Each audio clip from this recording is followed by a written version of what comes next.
And as I looked at my life, I asked myself a question, and I want to ask you a question.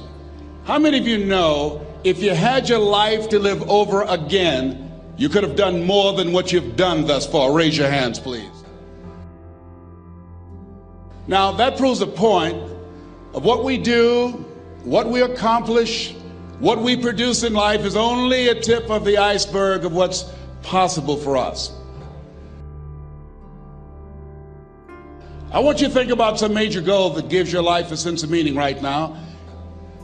Something that gives your life a sense of meaning. Something that will give your life a sense of purpose and direction. Some personal goal that you'd like to achieve. Something that gives your life meaning right now. And some career goal, some financial goal that you'd like to achieve. And your social contribution.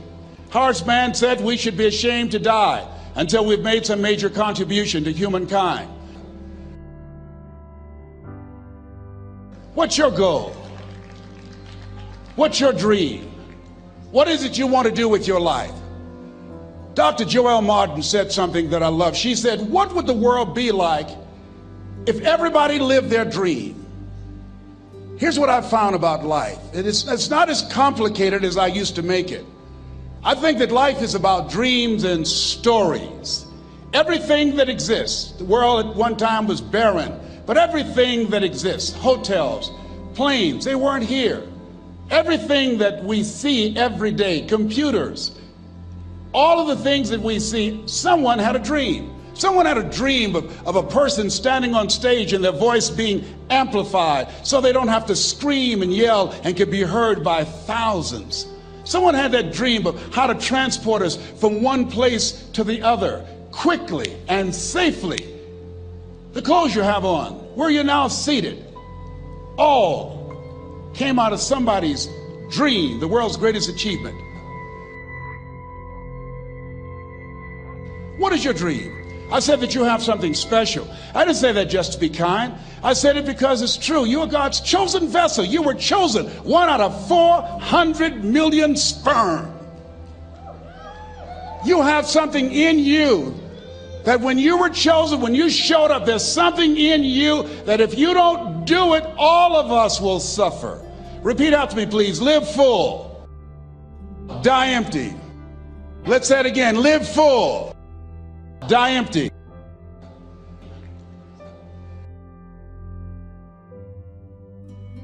The ideal situation for a man or woman to die is to have family members praying with them as they cross over. He said, but imagine, if you will, being on your deathbed and standing around your bed, the ghost of the dreams, the ideas, the abilities, the talents given to you by life, and that you, for whatever reason, you never went after that dream. You never acted on those ideas. You never used those talents. You never used those gifts. And there they are standing around your bed looking at you with large angry eyes saying, we came to you and only you could have given us life.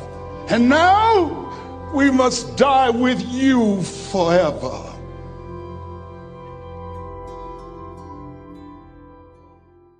I was riding with a friend the other day, and I know this friend of mine who has been working on a job where she's been miserable for a long time. She was telling me about how she was miserable on the job and how she was so unhappy. So I said, if it's that stressful and if it's causing you that much pain, I say, why don't you just quit and do something else? And she said something that really put her in the chorus line with a lot of other people. She said, I would, but.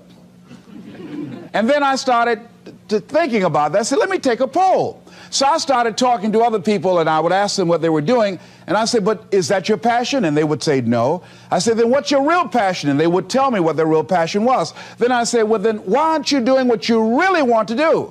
Oh, I can do it, but. And they would continue on. So this word, but just kept on coming up. And then it also has some friends like woulda and coulda and shoulda.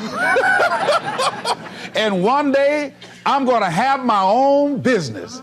Those people who talk about one day I'm gonna. Some of y'all know some of those one day I'm gonna people. Raise your hand.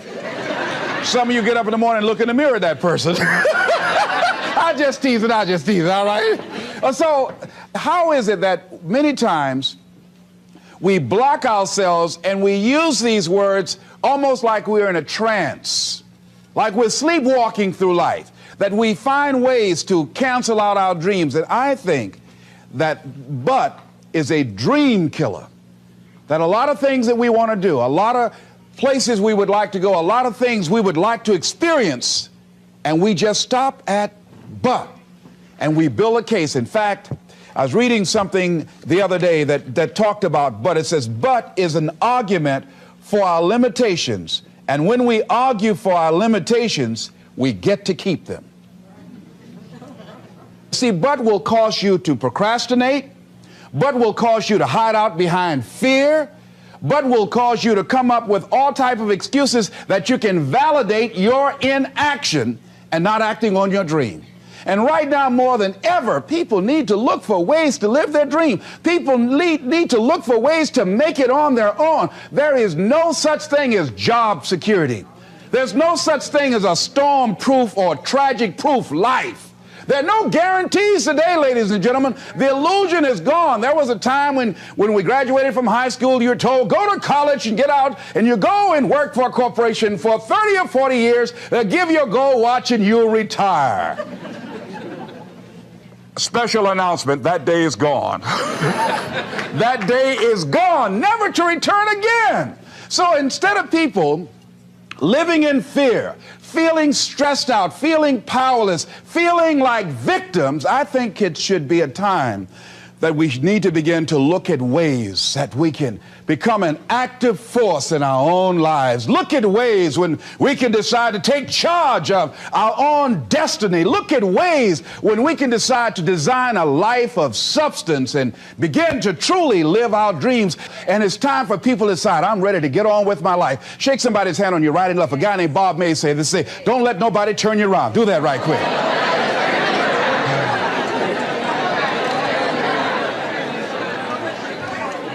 Now, you know, a lot of people say, I'm going to live my life one day when things get right.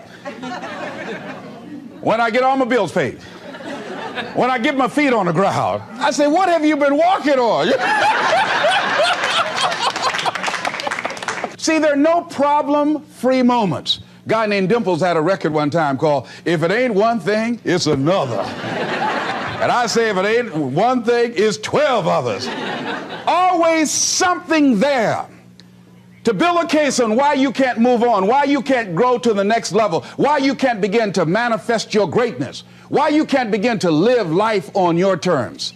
Always something there to block you, to keep you where you are, and keep you from beginning to develop your true greatness. Always some fear. How do we handle it?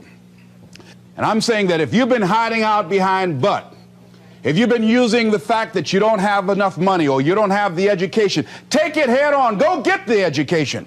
I was saying to a guy the other day who was saying, I said, how old are you? He says, 47 years old. I said, your sister tell me that you can't read. He said, that's right. I said, why? Well, you know, I didn't go to school. I said, excuse me, how old are you? I'm 47. 47? Yes. And you can't read or write? Yes. Have you ever heard of adult school, adult education? Have you decided that you should learn how to read to begin to expand your world? Why are you using that as a racket? Why don't you decide now that you're going to expand your world, that if other people can learn, you could learn too? Well, it's hard for me. Have you been and sit in a class yet? Have you signed up yet? No, I haven't. See, a lot of people say no, ladies and gentlemen, to things, and they don't even know what they're saying no to. They haven't even challenged themselves. He hasn't even gone to sit into a class and say, teach me how to read. Instead, it's been easier for him to go through life, he thinks, trying to play a whole con game, pretending he knows how to do something that he doesn't know how to do. And you know what? Most of us go through life like that. Most of us go through life pretending that we're satisfied where we are, pretending that everything is okay, pretending that we don't have any special goals or ambitions or desires, when really deep down inside we do really want more. But if you look at our behavior, if you judge based upon what we do, that really will tell you some true stories about people, because you have to judge a tree by the fruit it bears, not the fruit that it talks about. See, a lot of people pretend that they want more out of life, but all you have to do is watch their actions. That will tell you something. So I used to pretend that I wanted to lose weight, but how could you tell I was pretending? Watch me when I have a piece of sweet potato pie.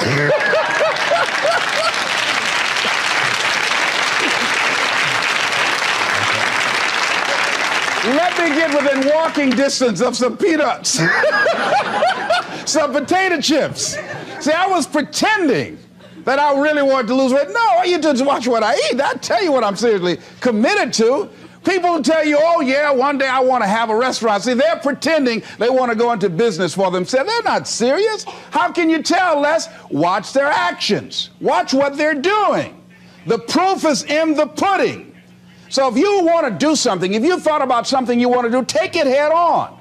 Decide that you're going to start looking at it, start doing research on it, start tackling it, start becoming involved in whatever and wherever it might lead you, to begin to explore the possibilities in that particular thing that you're seeking, so that you can begin to learn all you can about it. Decide that you're going to face it, that whatever shortcomings you have, that you're going to strengthen yourself there. Whatever training that's required, that you're going to go get that training, that you're going to get started right now. George Washington Carver would say, do what you can where you are with what you have and never be satisfied. S.B. Fuller used to say, and you heard Joe Dudley talk about, always strive to be more than that which you are. Yeah, don't get satisfied with yourself. Always know that wherever you are, you can enjoy more, that you deserve more. But most people, you know what they do? Most people go through life quietly and safely tiptoeing to an early grave. Find out what it is you want and go after it as if your life depends on it. Why? Because it does.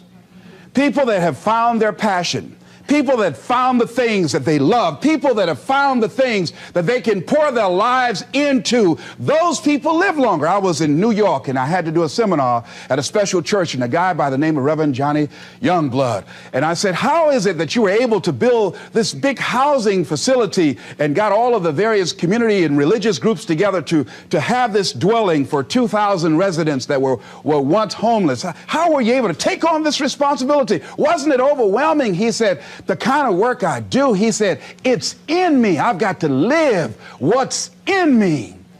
And I think that's everybody's desire in life.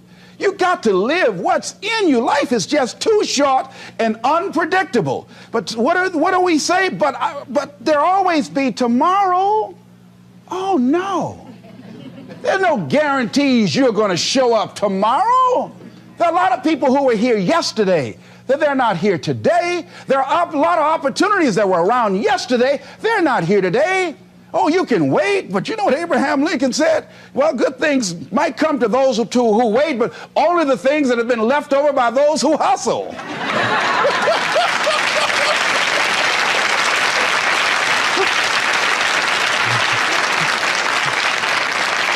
So who want to go through life picking up leftovers?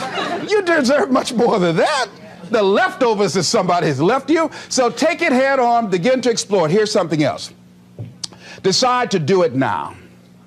Decide whatever you want to do, that you are now going to become actively involved right now, exploring the possibilities for you. That you're going to look at it and do just a little bit of it right now. When I decided to become a speaker, I didn't just quit my job and just ran out and say, I'm a motivational speaker. No. What I did was I decided to start looking at other people that were involved in the speaking profession. I volunteered to work with some speakers so that I could learn. Whatever you want to do, get your feet wet. Gain some experience doing some volunteer work in the area and find out whether or not this thing you want to do will fit for you. A friend of mine told me he wanted to have a restaurant. I said, have you ever operated a restaurant before? He said, no. I said, well, really, you don't even know if you want one. I said, what's your expertise? What do you bring to the table? He said, I can cook real good. I said, but what about the management side? What about the business part of the restaurant? You're not going to be cooking all the time. Somebody's got to receive the money. Who's going to manage the personnel? He said, you got it right. You got a point there. So this guy got a job in a restaurant in the evening time on a part-time basis. After doing that for a while, he said, you know what? I think I just want to be a chef. He He said after working there, people didn't show up to work. He said it's hard to find the help. People weren't responsible. The headaches, the guests were just giving him problems day in and day out. They weren't ever satisfied. He said, no, I just think I'll stick to cooking. See, you got to find out what fits for you. Because you might decide that after you go up in there and examine it and experience it and get some experience under your belt on it, well, you say, this is really not what I want. This does not fit for me. So decide that you're going to do that. Now, John H. Johnson said something that's very important. He said, there's no defense against an excellence that meets a pressing public need. See, whatever you decide to do, look at it and find out what is it that I have that I could bring to the table that can begin to enable me to ensure that I could be successful in this. Where is the opening for you? There's room for you out here in the arena called life. There's room for you to come out and live your dream. Don't allow but to keep you in the corner or keep you up in the bleachers looking at life, being a spectator, not being a participant, making a difference in life. I believe that all of us came here with something. All of us showed up to give something, and that nobody's going to give that service that you have to give. No one's going to produce your product. No one's going to write your book.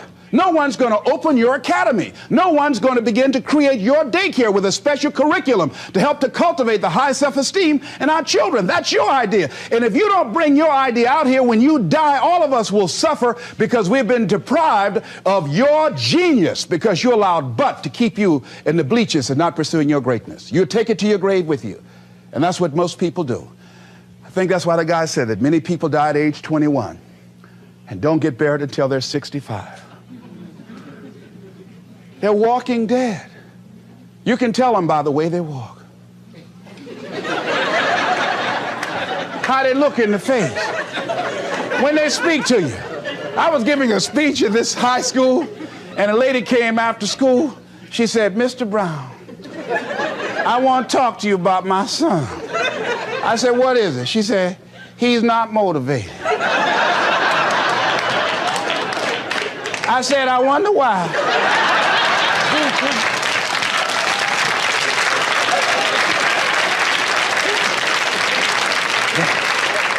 You got to have energy, ladies and gentlemen.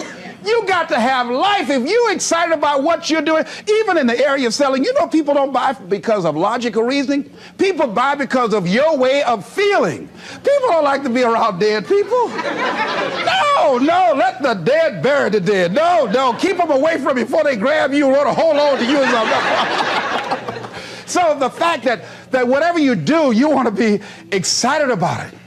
You want to have the kind of excitement that is so contagious that people want to be around you. Because whatever you're doing, whatever you talk to people about, this particular idea that you have, they're looking at you and they want to know, do you believe it? And are you the kind of person they want to be in business with? And if you're not positive, if you're not energetic, if you're not fired up about it, how can you expect anybody else to be fired up about your idea? Am I right? All right, repeat after me, please. I'm going to be fired up about my dream. I'm going to go at it with everything I got. Shake somebody's hand on your right and left and say, you got what it takes. There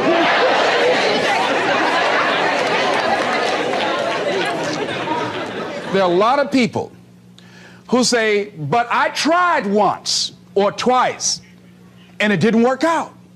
And so they use that as an excuse not to ever come out again. Guy said, if at first you don't succeed, you're running about average.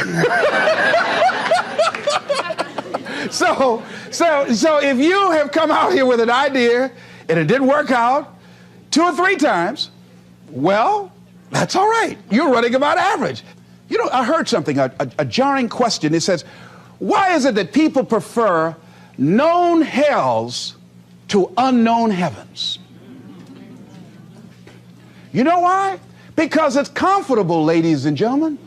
I remember I was in a service once, and I heard Dr. Johnny Coleman give this example. She talked about a man who had been captured behind the enemy lines in a war and was sentenced to be killed or another option. The captain said to the guy, listen, He said, tomorrow morning at 6 o'clock, you can face the firing squad, or you can go out this door over here. And the guy said, what's out the door? He said, no one knows. All we can tell you is just unknown horrors. He thought, and the next morning he selected the firing squad. After the shots rang out, the captain's secretary said, what's beyond that door? And he said, freedom. But very few people would select to do it because it's unknown. See, a lot of people never live their dreams. A lot of people never do the things they want to do. A lot of people stay on jobs where they're miserable. I read an article called, Is Your Job Making You Sick? A lot of people, some of y'all know about that already here. So go on and say amen, it's all right. That one lady told me, she said, when I used to go to work, she said, when I stepped in the door, it felt like a refrigerator dropped on my shoulders. How many of y'all understand that kind of feeling? They were miserable, just hated to go after 60 minutes on Sunday afternoon. Or come Monday morning, my head used to throb. I just couldn't take it. Didn't want to go sometimes just for the heck of it. I just drive on by. Whew, I used to hate to go to work. Many of us choose an active living death. Many of us are walking dead. The walking dead. That we're not doing what we want to do. Many of us stay in relationships where we're dying together rather than growing and expanding and living together. We're miserable, but because we don't have the courage to see ourselves beyond that relationship that has turned toxic, we go through life living dead people. And you can always tell couples that have been together for a little while. Go in a restaurant, the ones sitting side by side, giggling and talking to each other, feeding each other with their fork and spoon, they just got together for 1 week. You see them in the car, they're sitting all up each other, hugging and slugging. Oh, they've been together about 3 days, all right? But if you see people sitting in a restaurant, see a couple, and they're sitting in front of each other. Takes so long for this food, I wonder when they're going to hurry up. Those are the married ones. Oh, but what if I know people have been married for years, living in 2 separate rooms, sleeping in 2 separate beds? Well, it's cheaper to keep it. Not necessarily. It's according to the price you want to pay. See, the price of peace of mind, the price of living the truth, of being honest with yourself and say, wait a minute, it's got to be more than this. So you've got to decide, wait. Even if things don't work out, even if I experience defeat or failure, that does not make me a failure. It's a difference between failing and being a failure. If things don't work out, if you don't produce the results you want, that's all. But don't confuse who you are with the results that you produce. I used to be a state legislator in Columbus, Ohio. And I remember once I was going to introduce some legislation on the floor, and after getting that legislation passed, a guy came up behind me, and he had some legislation that I opposed him on that. And I was about to stand up to debate this guy, and the guy next to me said, excuse me, don't debate that guy. Why? Do you know who that is? I said, no. That's Will Kosky from Toledo. That's a bad dude. He's a lawyer, Les. That man can debate. I don't care. I'm Les Brown, Mamie Brown's boy.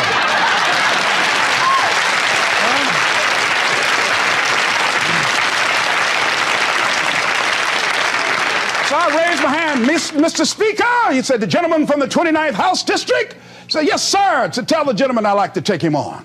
Challenge him on this legislation. He said, Will Kosky said, I would more than like to, Mr. Speaker. Everybody would say, whoa. I asked him some questions. He responded. I say, I wonder why I asked that man that question. Will Kosky wore me out. I mean, I was so embarrassed, I just limped back to my room with my yes, I can attitude. However, here's what I learned. When you win, see, if I win a debate, I win because of what I know. When I lose because what I don't know. So I had to check out, what is it that I did not know? I wasn't prepared. I did not do enough research. I did not do my homework. So he handled me like he wanted to. So I came back again. I waited on some other legislation, did my homework, but he was more than able to take me out again. But pretty soon, each time it would become a little bit more difficult and a little bit more difficult. And the older guy said, would you argue in behalf of this legislation for me? I said, sure. I started volunteering to do work in the legislative committees for the older guys. I said, absolutely. And the more I did it, the better I became. And then people began to start respecting me. And when I would ask and say, Mr. Speaker, I'd like to speak on that bill, some guys' lips start trembling and stuff like Jimmy. Wait a minute. Is there anything wrong? Do we have a problem here?